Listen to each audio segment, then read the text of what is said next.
Pendengar 897, saya akan terus bacakan pengalamannya pertama pada tengah malam ini. Dan ini merupakan kisah peristiwa yang dialami oleh seorang isteri. Seorang kakak berkongsi pengalaman kiriman email kepada saya. Katanya di sini percaya ataupun tidak, tapi inilah yang kakak alami. Setiap hari, katanya hampir setiap hari, kalau kakak tidak sakit, kakak sihat, kakak akan menantikan kepulangan suami yang akan pulang sekitar antara 2 hingga 2:30 pagi, Casey. Memang kakak akan ambil peluang untuk dengar rancangan Misteri Jam 12. Jadi pendengar Ria 897, setelah mendengar rancangan Misteri Jam 12, kata Kak Ainun, kakak akan terus langsung ke tingkap dapur menantikan kepulangan suami yang akan memandu van pulang ke rumah dari tempat tugasnya.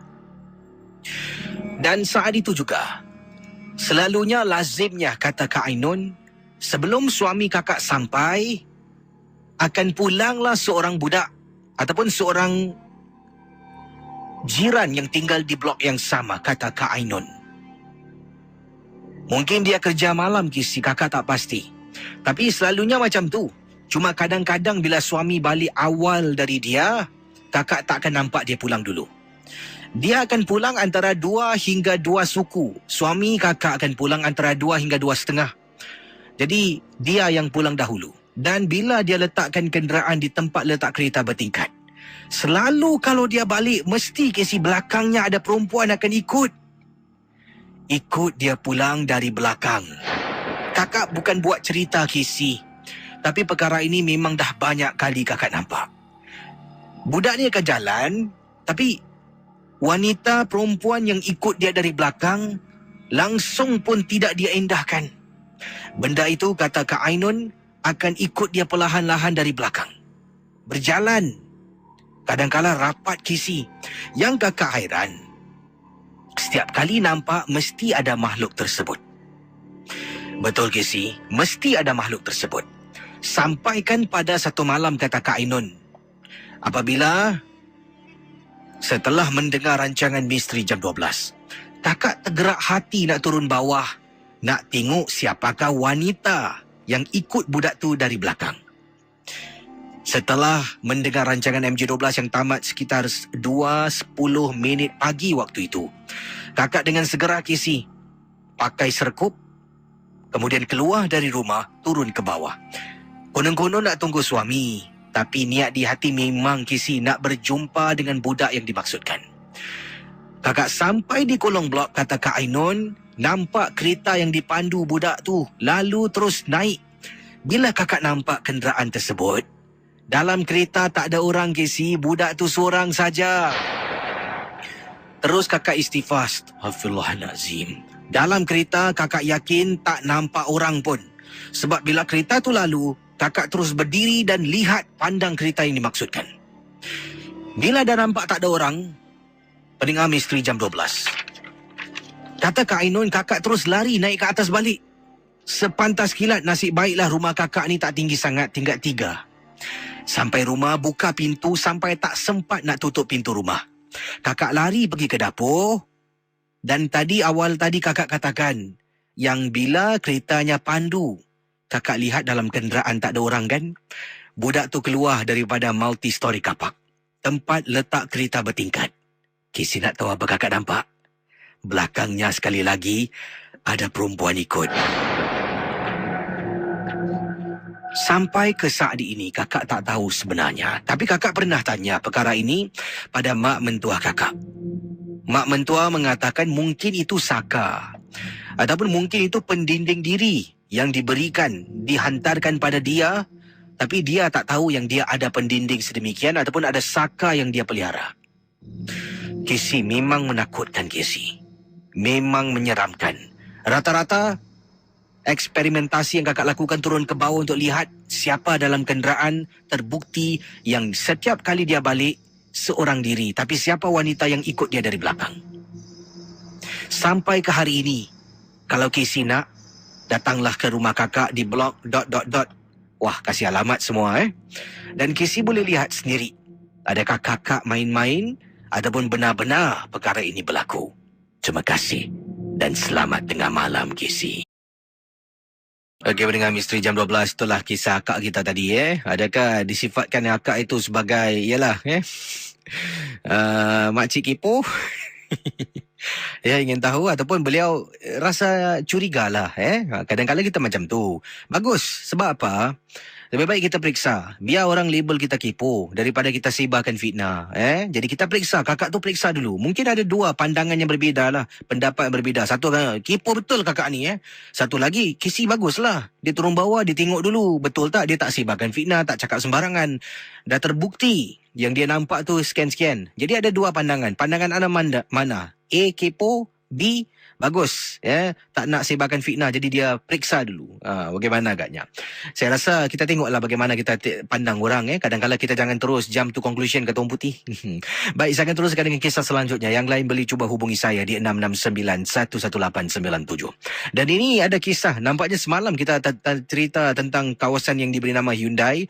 Dan yang ini juga ada kisah tentang Hyundai. Dan kiriman email respon kepada kisah semalam daripada Haji Samad. Kata Haji Samad, beliau pernah ke sana dengan isteri 2 orang memandu, tapi tak boleh masuk dalam sebab jalannya sempit. Akan letak kenderaan di luar, kena jalan kaki sedikit masuk ke bahagian dalam. Dan inilah pengalaman yang dialami oleh Encik Samad dan isterinya.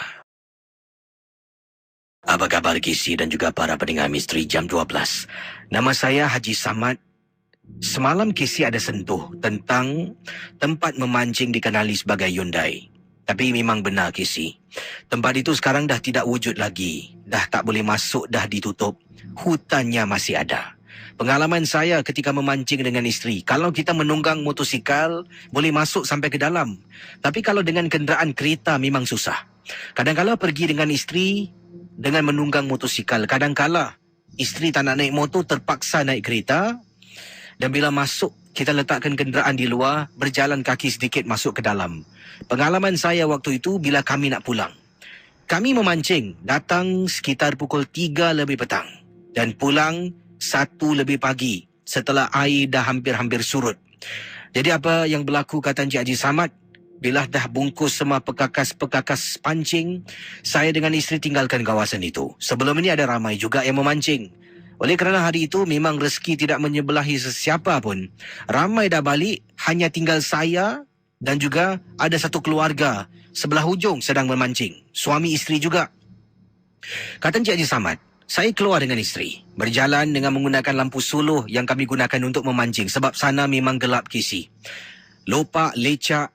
Jadi kena hati-hati bila kami berjalan. Apabila isteri saya terhenti seketika. Saya dah jalan jauh. Dengar Misteri Jam 12, kata Encik Haji Samad, saya dah berjalan jauh. Isteri saya berhenti seketika, saya tak perasan pun yang isteri saya berhenti. Jarak lebih kurang dalam 200 meter macam tu lah. Saya toleh ke belakang, isteri saya sedang berdiri, tak bergerak-gerak. Saya suluh nampak isteri sedang berdiri, tak berjalan, Kisi.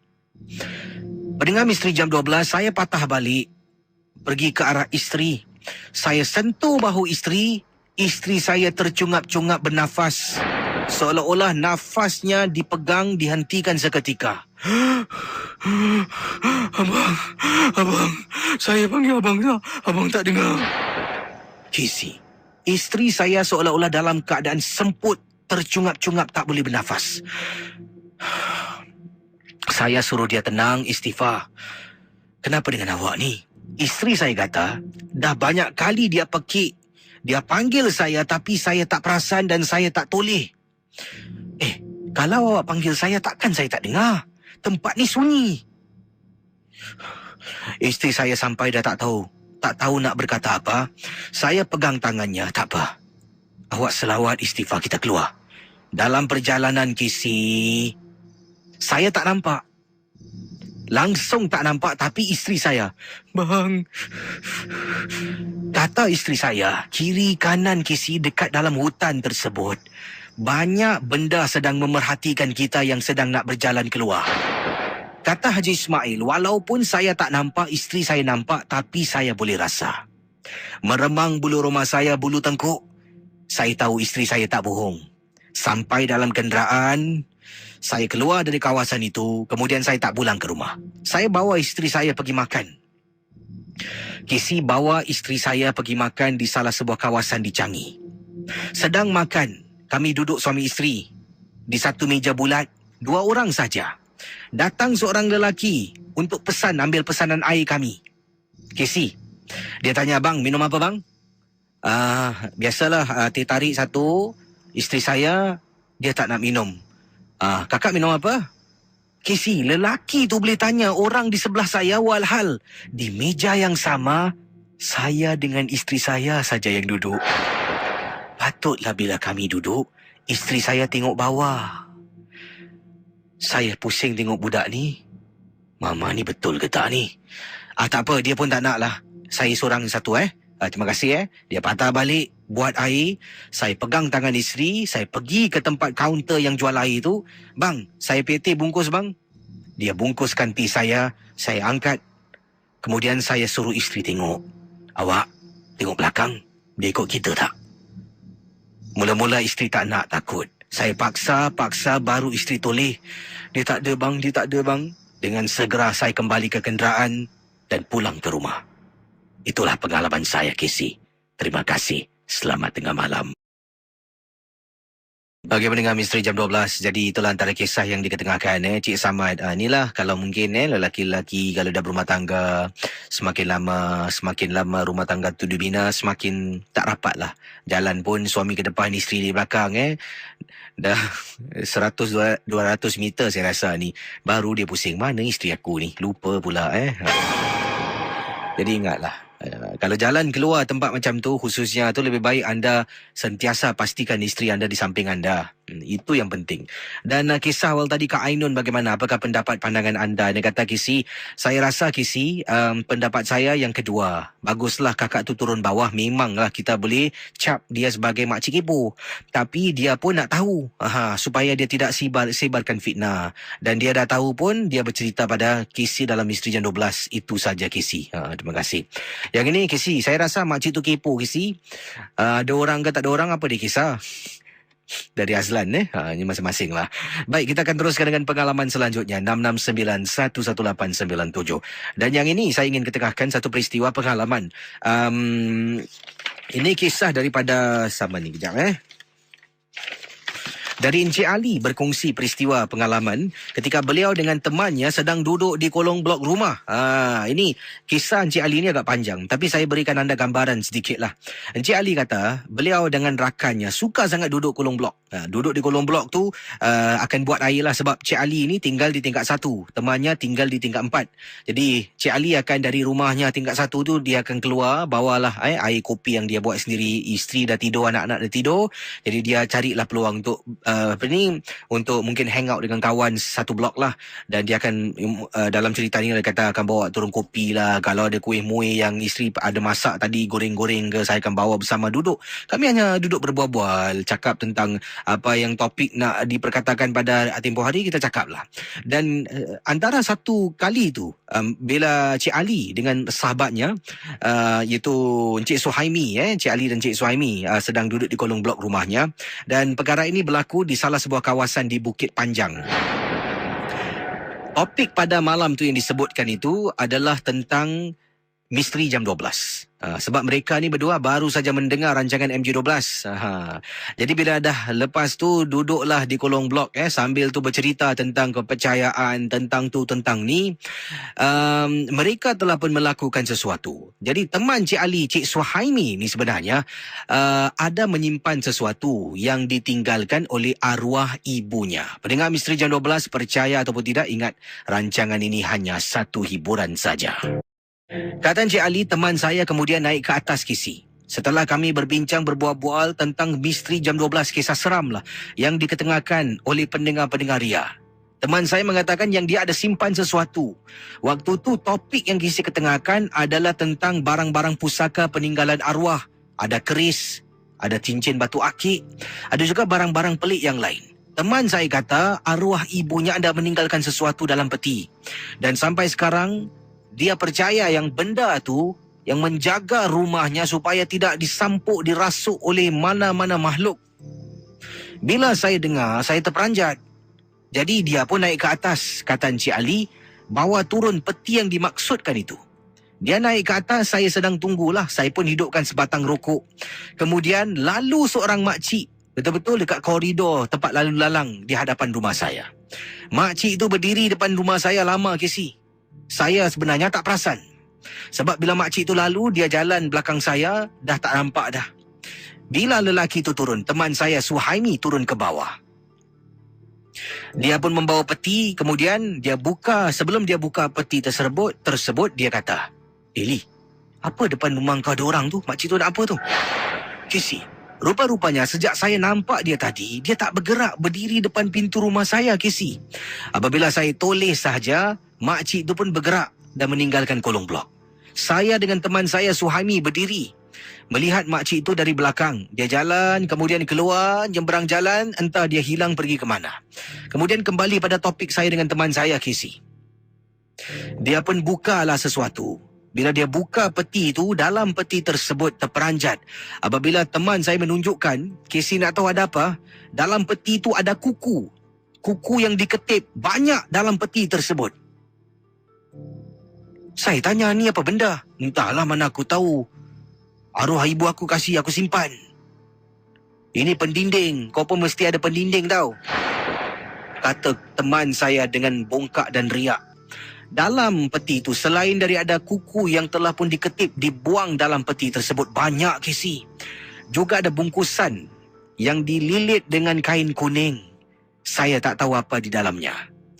Casey, teman saya mengatakan, bila benda ni ada dalam rumah, siapa nak hantar sihir, tak boleh masuk. Sebab ada penjaga pendinding dalam rumah. Dan dia nasihatkan saya untuk dapat pendinding. Tapi saya ni memang tak percaya benda-benda ni semua, Casey. Kemudian dia bawa pulang benda tu ke rumah. Saya pun pulang ke rumah, saya baring atas katil, tak boleh tidur, terfikirkan tentang barang yang disimpan oleh sahabat saya. Lat beberapa minit setelah saya nak lelapkan mata, ada orang ketuk pintu rumah, Casey. Assalamualaikum. Assalamualaikum. Kata Encik Ali, saya bangun, keluar dari bilik. Pergi ke arah pintu rumah saya buka pintu terperanjat. Nampak makcik tadi depan pintu saya. Astaghfirullahalazim. Waalaikumsalam. Makcik nak apa, cik? Makcik cari siapa? Berdiri makcik tu, tak jawab pun soalan saya. Makcik nak apa, cik? Makcik cari siapa? Casey, makcik tu tak bergerak-gerak, Casey. Saya masuk balik dalam rumah saya tutup pintu, saya tutup tingkap semua. Dan tidur sampai ke pagi. Sampai ke saat ini, Casey, barang yang disimpan oleh kawan saya sebenarnya, adakah barang itu telah pun mengundang makcik itu datang? Ataupun makcik itu mungkin antara pendinding yang telah pun menjaga rumah kawan saya dan sekarang ini nak masuk rumah saya, nak melindungi rumah saya. Terima kasih. Kisah-kisah yang anda dengar merupakan misteri Jam 12. Tidak ada sebarang bukti yang boleh mengesahkan kebenarannya. Pendengar Misteri Jam 12, akan saya terus dengan kisah-kisah misteri pada tengah malam ini. Dan ingat, setiap kisah hanya satu hiburan. Yang ini daripada susah betul sebut nama Kak Amona, ya, Amonna, Kak Amona. Macam itulah bunyinya. Katanya kisi kakak tak ada cerita yang seram-seram, tapi kakak ingin berkongsi awal tadi ketika nak bermulanya rancangan Misteri Jam 12, kakak ni semangat kisi pergi ke dapur nak buat air. Konon-konon nak buat kopi lah, jadi mata ni boleh bertahan sampai pukul 2 pagi. Lazimnya pukul 1 suku kakak dah condemn. Jadi sedang kisi putarkan lagu, kakak masuk dapur. Kemudian kata Kak Muna ni sedang bancu air. Mak kakak jalan belakang. Jalan di belakang kakak. Kakak nampak kisi mak kakak jalan belakang kakak. Masuk dalam tandas. Kakak angkat cawan tu. Kakak pusing. Masuklah ke ruang tamu nak pergi ke bilik. Ternampak mak kakak baru keluar dari bilik. Kakak tercengang. Awal tadi nampak mak jalan belakang. Dan bila keluar dari dapur, nak masuk ke bilik, nampak mak baru saja nak keluar bilik. Lazimnya dengan orang terkena ni, dengan penampakan dalam rumah, kakak mungkin sukar nak percaya tentang pelanduk dua serupa. Tapi tadi Kisi, ini berita baru masuk ni, terkena gangguan tu, kakak terus tersentak dan tak tahu nak cakap apa pada mak. Mak tanya buat kopi, kakak cuma cakap, masuk dalam bilik sekarang ni kopi dah habis. Cawan di atas meja. Nak simpan balik pun katanya susah, takut. Terima kasih kerana baca kiriman SMS saya. Terima kasih kembali. Jadi Kak Amunah berkongsi pengalaman. Macam-macam lah kisah. Yang ini pula ada kiriman yang saya terima daripada pendengar kita. Namanya mana ni? Wak Kasman katanya. Assalamualaikum Gisi, nama saya Wak Kasman. Dan saya pendengar baru Misteri Jam 12. Terima kasih pada Wak Kasman. Saya juga merupakan perubat tradisional. Tapi bukanlah nak mempromosikan khidmat saya. Tentang yang tadi, rakan Abang Ali yang turun bawah membawa peti yang ada kuku. Gisi, kalau saya betul, mungkin kuku-kuku itu adalah mangsa-mangsa sihir. Tahukah Casey dan juga pendengar-pendengar Ria, dengan hanya menggunakan kuku mangsa, seseorang itu boleh disihir dengan begitu mudah, tapi dahsyat impak yang terkena. Mungkin itu kuku orang-orang yang disihirkan. Saya nasihatkan kepada Abang Ali, beritahu temannya Suhaimi supaya ambil kuku-kuku tersebut, kemudian tanam, supaya sihir-sihir yang dikenakan kepada orang yang ada kukunya di dalam peti itu akan dapat ditarik balik, dihentikan. Selagi kuku itu disimpan dengan kain bungkusan kuning, selagi itulah sihir itu tidak dapat ditumpaskan. Ini hanya pendapat pandangan saya, tapi Kisi tanya yang lain. Memang kuku boleh dijadikan bahan sihir. Sebab itu kalau kita nak ketip kuku kita, kita nak buang, biar tempat yang orang tak tahu. Kembalikan ia ke tanah. Terima kasih. Selamat tengah malam. Okey, itu dia kisah dua daripada Kak Munah kita yang berkongsi. Awal tadi nampak seolah-olah macam kelibat ibunya jalan belakang lah di bahagian dapur. Dan kemudian kisah ataupun pendapat pandangan daripada Wak Kasman. Wak Kasman beri pendapat pandangan kuku dalam peti itu bukan kuku mungkin pendinding tapi kuku mangsa-mangsa yang disihir. Sejauh mana kebenaran? Kalau memang benar perkara itu, dan saya rasa Cik Ali ni, anda telah pun diberikan satu tanggungjawab lah. Untuk menyuruh teman anda Suhaimi itu buang kuku tersebutlah, supaya sesiapa juga yang terkena perbuatan ini akan kembali pulih macam biasa. Kalau betul lah, tapi tak tahulah sejauh mana kebenaran. Pastinya rancangan ini hanya satu hiburan saja. Bersama dengan kita, dia pendengar kita yang pertama pada tengah malam ini. Mamat, apa khabar? Khabar baik. Buat panggilan dari mana, Mamat? Saya di Tampines. Mamat pernah dengar orang kata menggunakan kuku sebagai salah satu bahan lah untuk kenakan orang. Pernah dengar? Tak pernah dengar. Tak pernah Jadi ini mungkin yang pertama anda dengar pada malam ini. Dan Mamat, kisah anda tentang apa, Mamat? Silakan. Okey, ini pengalaman saya. Ini kisah bulan 12 yang lalu cuti sekolah tu. Saya pergi KL. Lepas tu nak pulang daripada Singapura. Tiba-tiba lebuh raya tu, saya nak bilang kat lebuh raya kat mana. Tak perlu Di mana? Di Singapura ke? Tak, di Malaysia. Oh, di Malaysia. Okey, silakan. Okey. Di lebuh raya. Tiba-tiba saya nak pulang tu, waktu tu baru pukul 9.30 malam. Tapi tiba-tiba saya punya kereta tayar pancit Kisi. So dah pancit je tahulah, kata lebuh raya kan gelap kan. Jadi dah pancit tu saya pergi cari itu telefon SOS lah. Saya cari-cari, saya jumpa, saya pergi telefon. Saya telefon tu bunyi tu punya berdering lah. Sekali yang angkat bukan orang perkhidmatan yang yang menjawab. Saya dengar Kak pun mengilai ya. Saya sampai jadi marah. Saya kata, jangan main-main lah, saya minta tolong ni. Macam apa boleh menjaga tu. Dia masih mengilang-ilang. Sekali saya nak jadi marah, saya tendang tu telefon tu, SOS punya telefon tu begitu. Saya dah tunggu sampai 2 jam lebih tak ada orang tolong Anak saya yang kecil tu melalak menangis Jadi saya tunggu macam mana ni, tak ada orang tolong, tak ada apa. Saya minta bantuan, tak ada bantuan. Macam mana nak tengah lebuh raya ni. Sekali tak tahulah dalam 2 jam lebih tu, sekali nampak kereta polis Kereta polis buka lampu, tak tahu dia nak kerja siapa. Saya kat tengah tepi saya tunjukkan lampu isyarat tu. Alhamdulillah ada tolong polis Malaysia, tapi bukan, saya ingat bukan betul lebuh raya polis lah, itu polis biasa lah. Dia dapat tolong saya. Terus sampai situ sekali polis tu cakap, anak awak menangis, dia jumpa sesuatu gitu. Saya polis tu tolong, yang satu tolong betulkan tayar saya, yang satu peluk anak saya. Dia baca Alhamdulillah. Saya berterima kasih dengan polis tu sampailah saya pulang ke Singapura. Itu kisah saya. Terima kasih ya. Okey, sama. Kembali, itu dah di lebuh raya bagaimana. Ini ada pendengar kita cakap tentang lebuh raya ni, ada pendengar dari Seberang. Namanya pendengar dari Seberang, Mariam. Apa khabar Kisi? Khabar baik. Nama saya Mariam Elina dan saya suka dengan rancangan ini. Setiap malam saya akan cuba mendengar kalau saya esok tidak ada kuliah. Jadi Mariam kata pengalaman peristiwa yang Mariam nak kongsi bersama Kisi, waktu itu saya ni sedang sibuk berada di bilik saya lah, khususnya dalam internet, sedang update blog saya, kata Mariam Elina. Dan sedang saya type update blog saya, kata beliau. Apa yang berlaku, saya waktu itu belum lagi mendengar rancangan Misteri Jam 12 dan perkara ini berlaku 2 tahun yang lalu. Sedang saya update blog, tiba-tiba saya terdengar di ruang tamu macam ada orang tarik meja. Saya ni, bilik saya di sebelah atas. Jadi bila orang tarik meja, kuat Kisi bunyinya. Saya pun sampai terbangun, keluar dari bilik sampai menjenguk Kisi. Menjenguk daripada atas, tengok ke bawah lah. Sebab di ruang tamu saya memang ada meja makan yang besar.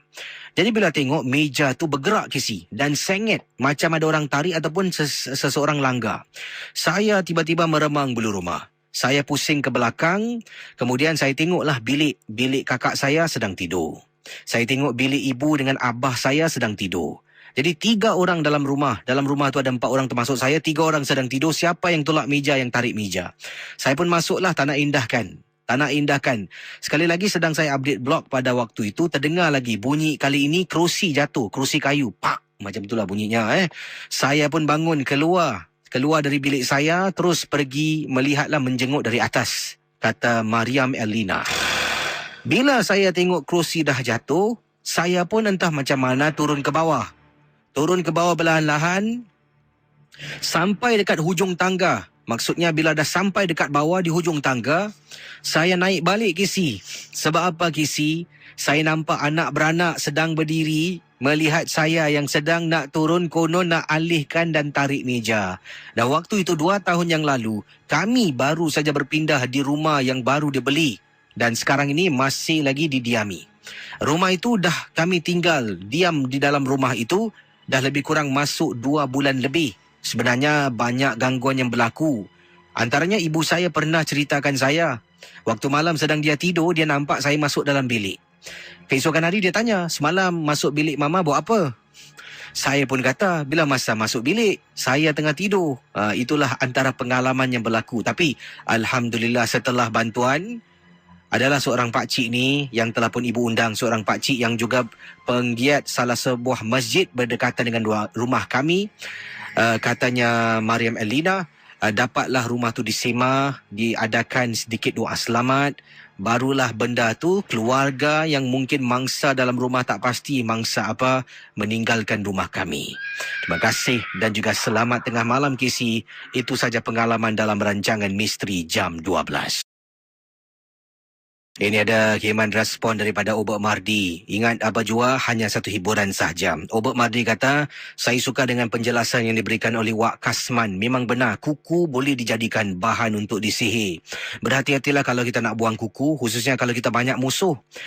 Jadi buanglah tempat-tempat yang tertentu. Antaranya yang lain, kata Obek Mardi, selain dari kuku, rambut, pakaian dalam.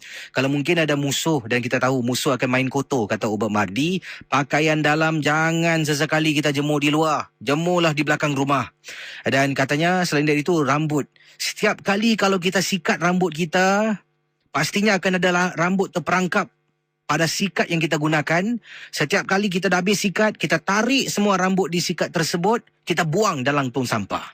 Jangan kita biarkan. Kesi ini juga untuk menghindari. Sebab dahulu, zaman kuno dahulu, banyak juga sultan-sultan yang telah pun dikatakan disihir melalui rambut. Dia sikat rambut, kemudian sikat dibiarkan.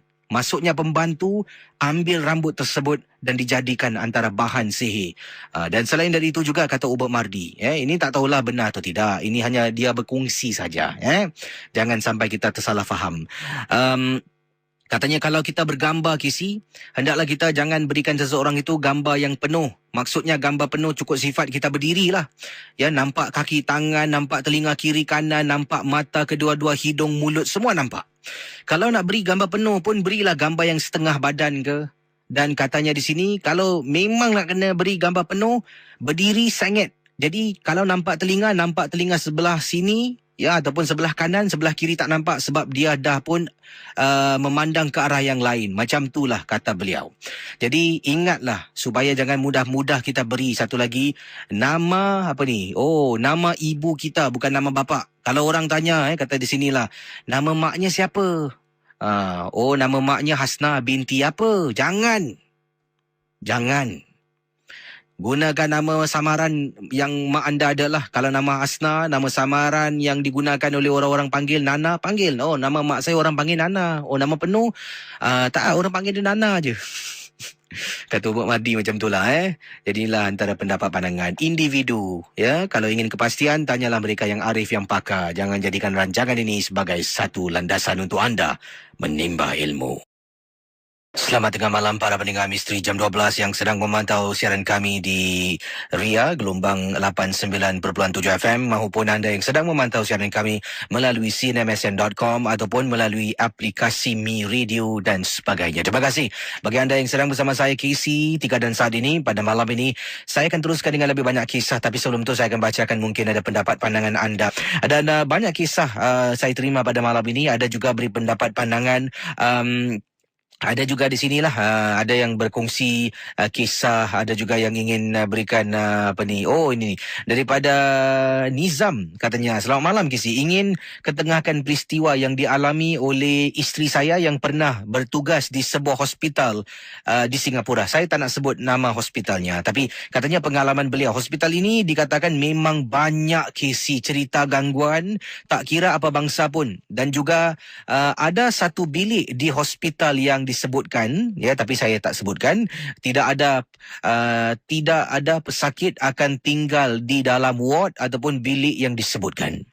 Sesiapa yang tinggal di dalam bilik itu akan dipindahkan. Betul Kisi. Sesiapa saja pesakit yang diarahkan masuk ke dalam bilik tersebut, pesakit tersebut akan dipindahkan. Mungkin kalau saya sebut nama hospitalnya anda pasti kenal, tapi saya tak naklah sebut nama hospital yang disebutkan. Dipindahkan ke bilik yang lain kerana gangguan-gangguan mengganggu mereka tak kali mereka tidur di waktu malam mungkin. Sampai di bilik itu tidak digunakan lagi. Begitu kerap gangguan yang berlaku, bilik itu dikosongkan. Tidak ada lagi pesakit ditempatkan dalam bilik tersebut. Tetapi yang hairannya, bilik itu selalu digunakan oleh tempat kerja KC Media Corp untuk buat siri drama. Cerita-ceritanya begini. Ada satu hari ini, saya ada ambil jemput isteri saya di hospital tempat dia bertugas. Sementara saya tunggu isteri saya yang habis shiftnya, saya terserempak dengan bekas guru mengaji saya. Saya pun tanya, siapa masuk hospital kak? Kakak tu pun berkata, nenek yang masuk. Saya pun masuk ke bilik untuk tengoklah. Nenek guru mengaji saya itu memang nampak Kisi, orangnya dah tua, dah uzur. Apabila pulang tu Kisi, isteri saya buka cerita. Dia pun memberitahu sesuatu. Satu malam tu apabila isteri saya sedang bertugas waktu malam, nenek tu tiba-tiba menjerit di atas katil. Dia sedang baring. Isteri saya pun pergilah menjenguk apa yang berlaku sebenarnya. Dia pergi bersama dengan rakan setugas. Dia terperanjat dan terkejut Kisi apabila nenek itu berkata, belakang kau ada orang tu. Belakang kau ada orang. Kisi, para pendengar Ria 897. Nenek yang sedang sakit itu bersuara, katanya belakang ada orang. Ada orang. Kemudian dia sebut lagi rambut panjang.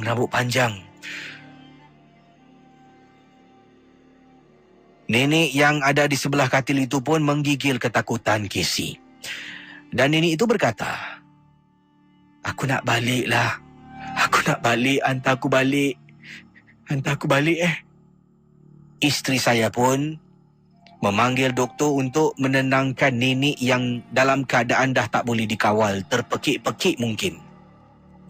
Kedua-dua nenek itu keesokan harinya, katanya kedua-dua nenek keesokan harinya pun saya berjumpa untuk guru mengaji saya tentang kejadian semalam. Alangkah terperanjatnya, isteri saya apabila dia berkata yang nenek berkata jangan cakap atau berkata ya kerana nenek ada memelihara saka. Kalau cakap ya, saka itu akan ikut kita pulang.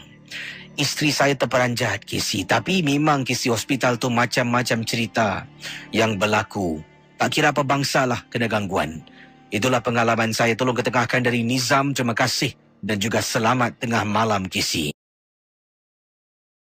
Pendengar Misteri Jam 12, saya akan terus berkongsi pengalaman kisah yang menakutkan berikut ini. Dan kali ini kisahnya dalam rumah dalam tandas. Yang ini diceritakan oleh Kak Aini. Kak Aini kata, Assalamualaikum Kisi. Waalaikumsalam. Ini kiriman SMS ingin saya bacakan. Kak Aini kata, kebelakangan ini beliau sering ternampak sesuatu yang menakutkan dalam tandas di dalam bilik. Dalam bilik bila Kak Aini baring, Kak Aini akan pandang tandas. Lazimnya kalau tidur, tak pernah pun tutup pintu tandas.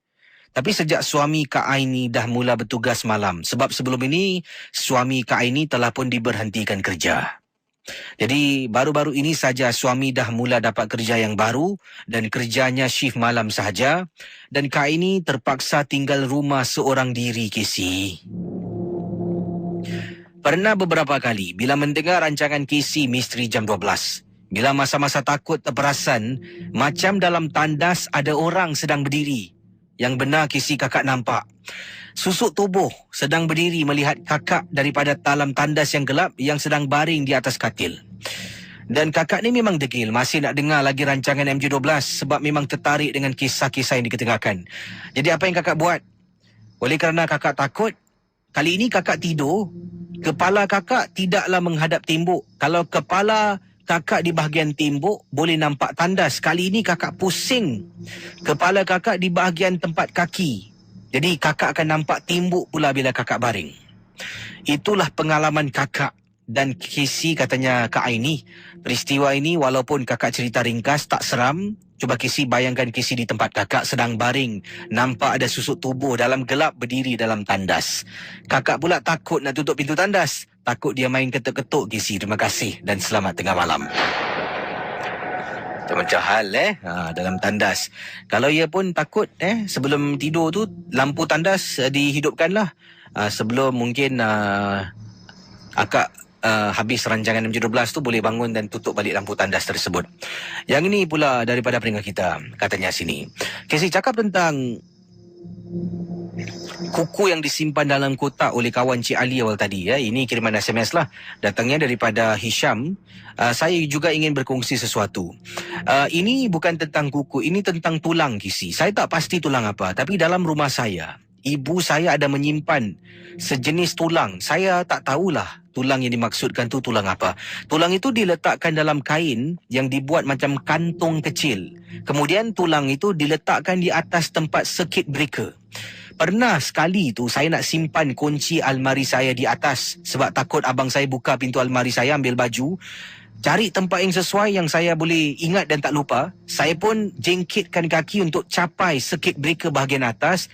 Letak kunci, teraba sesuatu di atas circuit breaker. Saya bawa turun, ada kantung warna putih tapi dah kotor lah kena dengan habuk. Saya buka di dalamnya, terperanjat Casey, nampak sejenis tulang disimpan. Tapi saya rasa kerja ni adalah kerja ibu saya. Ibu saya lah memang percaya sangat dengan benda-benda ni semua. Kalau Casey datang rumah saya, di tingkap bilik saya, tingkap bilik abang, tingkap bilik kakak dan ibu, semua Casey ada paku, besi berani. Di bahagian dapur pula ada barang-barang yang ditaruh, antaranya pokok kaktus. Katanya di sini menghalang makhluk penanggal dari masuk rumah. Saya ni Casey bila dengar ibu saya macam ni tak tahu nak cakap apa lagi. Tapi kalau saya buang tulang tu, apa akan jadi? Boleh tanya tak pendengar-pendengar Ria, apakah sebenarnya tulang yang disimpan oleh ibu saya dalam rumah? Terima kasih dan selamat tengah malam, Casey. Pendengar Misteri Jam 12, apa kata anda? Anda mungkin nak beri pendapat, pandangan pada pendengar kita tadi yang mengatakan ibunya ataupun dia nampak terjumpa sejenis tulang yang disimpan dalam satu kantung warna putih yang dah pun berabuk lah, dah kotor lah, diletakkan di atas circuit breaker dalam rumah. Dan kita tahulah circuit breaker, siapa yang nak pergi cari barang atas circuit breaker. Jadi tempat yang disimpan tu tempat yang tak ada orang pun akan terfikirlah. Dan mungkin dah jodoh, dia pun nak simpan, sembunyikan kunci dari abangnya, terjumpa pula harta pusaka ibu disimpan di atas sana. Jadi apakah tulang yang dimaksudkan? Saya, kalau awak tanya, saya tak pastilah. Mungkin pendengar Ria seperti mungkin Pak Radin ke, Ubok Mardi ke, Said Alatas ke, mungkin siapa lagi, Raja Syahdan, dah lama tak dengar berita, ataupun Habib Muhammad yang boleh berikan pendapat, pandangan tentang tulang yang disimpan itu.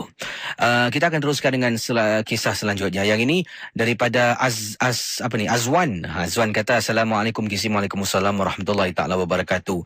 Saya ada kisah yang cukup seram dan kelakar, lucu dibuatnya. Waktu tu saya sedang berada di koridor rumah, sedang isap rokok. Dan sekitar pukul 12 suku malam, Kisi sedang mainkan lagu-lagu sebelum bermula rancangan Misteri Jam 12. Isteri saya dah dalam bilik sedang baring. Jadi sedang saya ni berasap lah nak tunggu rancangan mula, tiba-tiba isteri saya lari keluar dari dalam bilik. Isteri saya lari keluar dari dalam bilik, kemudian dia kata, Abang, sini, masuk cepat. Dia takut, Kisi. Saya tanya, kenapa dengan awak? Dalam bilik dengar suara orang menangis. Jadi saya pun kata, awak ni meripik lah. Itu kan Misteri Jam 12. Awak dah buka radio kuat-kuat. Itu kan efek Casey. Jadi isteri saya pun kemudian dia agaknya dah malu bila mungkin Casey putarkan efek perempuan menangis. Kata Cik Azlan lah. Jadi isteri saya kemudian masuk dengan saya dalam bilik lah. Setelah saya isap rokok tu, saya kata, awak buatkan saya air boleh tak, haus lah. Isteri saya di dapur, saya masuk balik dalam bilik. Casey waktu tu sedang putarkan sebuah lagu. Memang benar, Casey. Kata isteri saya memang benar. Ada suara perempuan menangis dalam bilik, tapi saya pasti bukan dari radio. Sebab apa? Bila saya matikan radio, suara tu dapat saya dengar sayu sangat.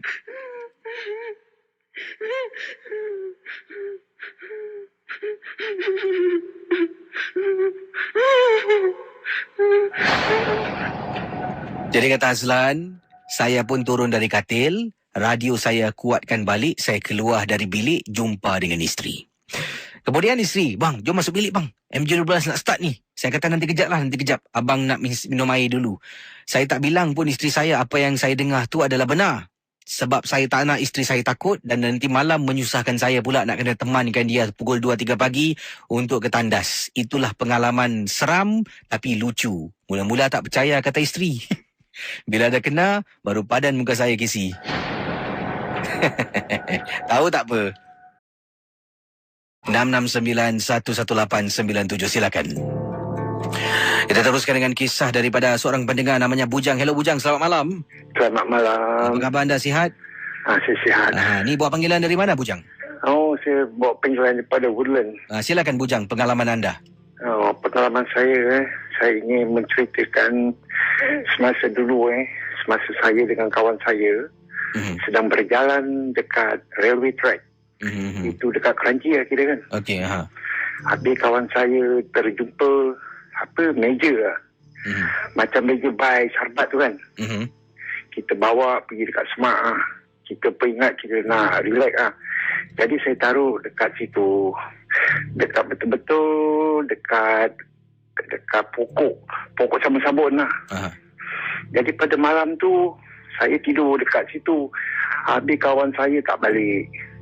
Jadi apabila saya tidur dekat situ saya dengar apa tau, macam nangka busuk jatuh. Nangka busuk jatuh sekali, saya cek tak ada apa-apa. Jadi pun saya pun relax lah. Jadi besok pagi saya cakap dengan kawan saya, okeylah kita pergi dekat dalam lah. Saya pergi kat dalam lagi. Dekat dalam tu saya taruh saya punya meja tu lah.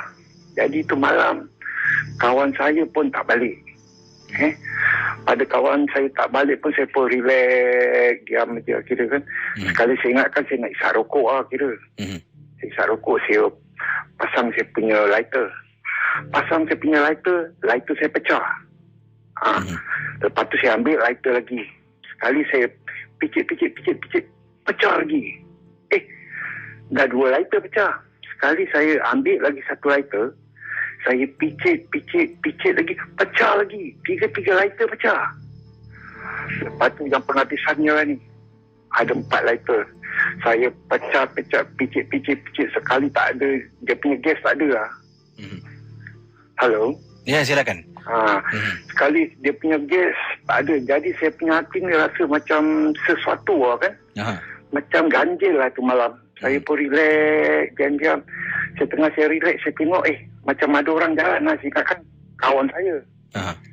Sekali saya tengok, bayangan lah. Ada suatu bayang tu, dia betul-betul dekat tepi pokok. Saya pun heran lah. Saya tengah-tengah gitu. Alih-alih saya ni berada di tempat lain ni. Dengan sekelip mata saya berada di suatu tempat yang mungkin orang takkan percaya. Sebenarnya saya berada kat mana tau? Di alam perkuburan. Dengan sekelip mata. Saya pun heran saya ni picit saya punya peha ni, betul mimpi ke tidak ni? Sekali saya betul-betul ini betul ni. Saya pun heran, alamak, saya mengucap. Apa yang saya boleh baca tu, saya baca. Saya la ilaha illallah, sampailah ke pagi. Jadi alam perkuburan tu masih wujud lagi. Alam perkuburan tu masih wujud lagi. Sekali saya boleh dengar dalam pukul 5 lebih gitu lah. Sekali itu bang, saya boleh dengar daripada Johor tu, dia punya bang pagi tu saya boleh dengar kira kan. Sekali saya dengar betul-betul habis ayam berkokok. Saya boleh dengar dekat dalam hutan tu mana ada ayam. Sekali saya dengar ayam berkokok. Sekali alam yang saya berada tu kan, yang alam perkuburan tu kan, dia hilang pelan.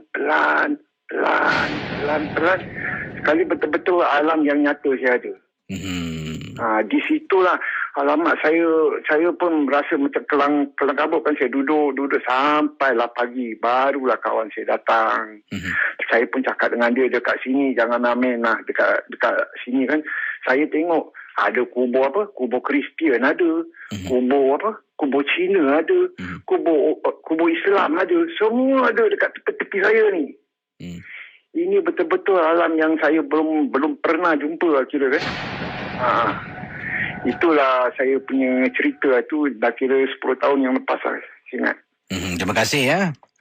Sama-sama. Kembali pengalaman teman kita.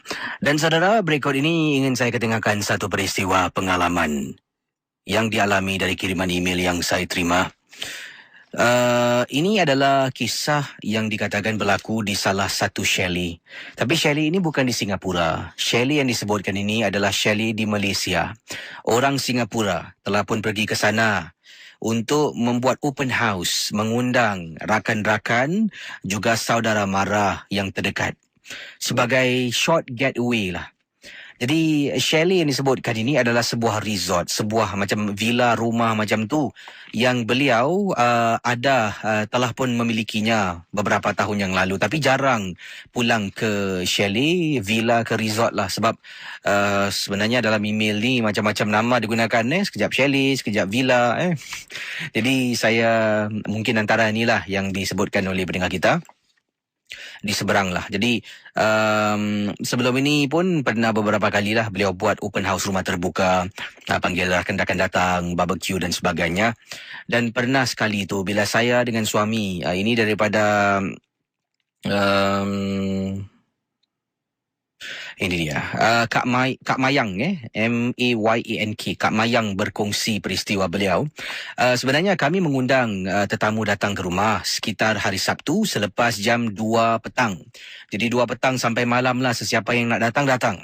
Memang kami ada pesan banyak makanan yang telah pun kami kita, ada yang kakak masak sendirilah yang mampu. Jadi kata Kak Mayang, apabila kakak dengan suami balik pada hari Khamis, kami balik hari Khamis petang sebab kakak dengan suami kakak dengan suami ini menjalankan bisnes kami sendirilah. Jadi boleh ambil cuti bila-bila masa. Jadi bila pulang ke chalet kami ataupun pulang ke villa kami di salah sebuah kawasan di Malaysia, hari Khamis 3 petang, kakak pun balik mulalah buka tingkap, letak wangi-wangian sebab nak ada tetamu pada hari Sabtu. Dan hari Jumaat dah mula rakan-rakan akan datang tolong bantulah. Adik-adik IPA yang terdekat ni akan sama-sama bermalam dan mereka memang suka villa yang kakak beli ni sebab tempatnya memang luas dan cantik. Tapi kakak nak cerita pada Casey dan juga pendengar Misteri Jam 12 apa yang berlaku pada hari Khamis bila kakak datang dengan suami pukul 3 petang. Bila malam hari setelah kakak dengan suami solat isyak, kami berdua nak keluar nak cari makan Casey sebab lapar. Suami keluar dulu. Kakak ni sedang nak pakai selendang. Jadi suami kata, saya tunggu luar lah, isap rokok sekali. Kakak memang tak suka suami, benarkan suami merokok dalam rumah. Jadi suami kakak pun pergi tempat letak kenderaan di bahagian depan rumah. Kakak pula dalam bilik sedang pakai tudung. Nak keluar pergi makan malam selepas waktu isyak. Bila suami dah berada di luar, tak tahulah berapa lama kakak siap, tapi suami nampaknya dah masuk dalam kenderaan. Dah pun hidupkan enjin kereta dan nak tinggal kakak masuk nak keluar dari sana. Suami dah masuk, kakak pun turun. Bila turun bawah, kakak nak masuk dalam kereta, kakak nak tengok atas balkoni rumah. Nak tengok balkoni di tingkat 2 dah tutup ke belum. Sebab tadi tu kakak ada buka balkoni, takut kalau tak tutup masuk perompak Casey. Jadi kakak dongak ke atas terperanjat. Balkoni rumah tingkat 2 Casey, ada perempuan sedang berdiri. Waktu kakak dengan suami nak keluar makan, bila kakak nampak, kakak terus pandang lain, kakak istighfar. Suami dengar. Suami sampai menjenguk. Kenapa dengan awak ni? Masuk. Kakak pun duduk masuk. Kakak diam. Pejam mata lama Casey. Kakak istighfar. 15 minit kakak dengan suami berada di depan rumah, kereta tak gerak-gerak. Suami tanya dan tanya dan tanya, baru kakak dapat tenangkan diri. Kakak dengan harapan lah Casey, kakak berdoa, ya Allah tolonglah. Tolonglah, minta-mintalah makhluk tu singgah aja, bukan duduk dalam rumah tu. Kemudian suami tanya kakak kata tak ada apa-apa, kami pun beredar keluar. Malam bila nak balik tu pukul 1 pagi setelah makan bersiar-siar, kakak jantung berdegap-degup dibuatnya. Bila sampai depan rumah, suami keluar nak buka pintu besi, kakak cuba pandang ke atas, tengok balkoni, alhamdulillah tak nampak apa-apa. Sepanjang malam tidur pun rasa takut, tak kena gangguan. Dan itulah pengalaman peristiwa kisah yang kakak tak dapat lupakan di salah sebuah villa di Malaysia. Terima kasih Casey dan juga selamat tengah malam. Yang ini ada kata kat sini, Casey, wah malam ni kisah-kisah seronok dengar. Dan juga penjelasan daripada orang-orang tertentu ni memang seronok kita dengar dan lebih kita boleh berwaspada. Terima kasih Casey. Terima kasih kembali daripada Kak Yati. Yang ini Maria and Baby Fiona. Selamat malam Casey. Malam ni cerita best-best seram. Thanks Casey. Terima kasih kembali. Kata lagu best lah tadi. Kata lagu budak kecil ini Casey, dengar 10 kali pun tak jelak sebab lagu ni akan menceriakan kakak. Kadang-kala tengah marah dengan suami, bila dengar MJ12 dia tidur, kakak Casey putarkan lagu ni boleh buat kakak tenang. Baguslah tu Okey, banyak sebenarnya kiriman-kiriman yang saya terima. Yang ini dari Latifah Omar katanya di sini. Casey apa ni? Oh, tentang tu hari yang menjerit tu kan dah jelaskan kenapa nanti boleh saya tanya dia lagi lah. Mungkin saya boleh rakamkan video lah akan saya ketengahkan beritahu lah. Yang ini pula, terima kasih pada Kak Latifah Umar yang sedang mendengar rancangan Misteri Jam 12. Yang ini daripada Fazli, nak kasih pendapat lah tentang cerita tadi, tentang makcik tua yang ketuk pintu rumah Abang Ali tu. Mungkin tu bukan pendinding atau makhluk yang ditugaskan melindungi rumah. Kita mesti yakin Allah akan melindungi kita. Amin. Tu dia. Yang ini pula daripada pendengar kita, namanya Hasrul. Kata, Casey memang benar, kuku akan dijadikan bahan untuk menyihir Casey. Dan kalau Casey nak tahu, selain dari kuku, memang kalau saya ceritakan pada Casey tak masuk akal. Tapi inilah yang diberitahu kepada saya oleh seorang rakan saya yang berasal dari Batam.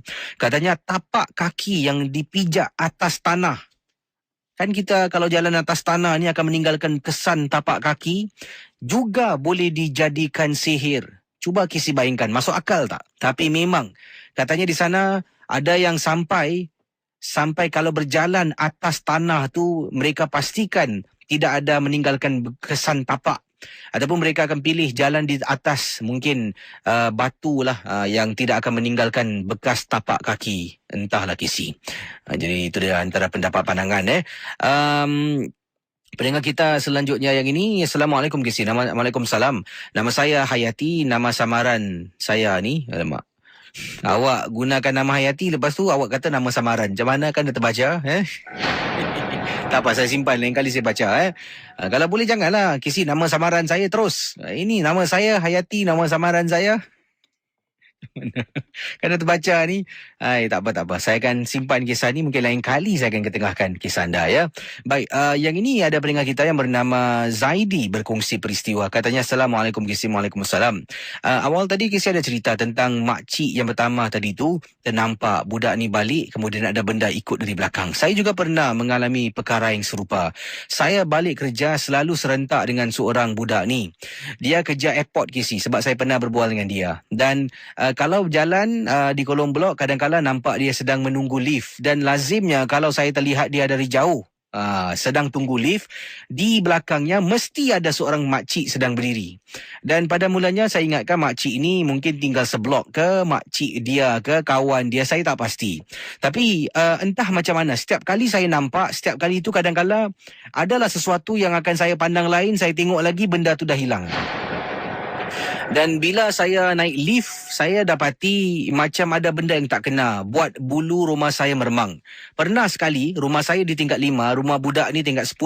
Jadi dalam perjalanan nak naik ke atas ni, dah sampai pintu lift terbuka tingkat 5, saya keluar dari lift, sempat saya toleh belakang. Saya konon-konon angkat tangan lah. Macam kata, okey abang jalan dulu Bila saya toleh Kisi dekat belakang tu, ya Allah Kisi, saya nampak makcik tu clear cut. Lidahnya terjelir keluar, mata terbeliak sedang memandang ke arah luar, di mana saya sedang berdiri nak pulang ke rumah.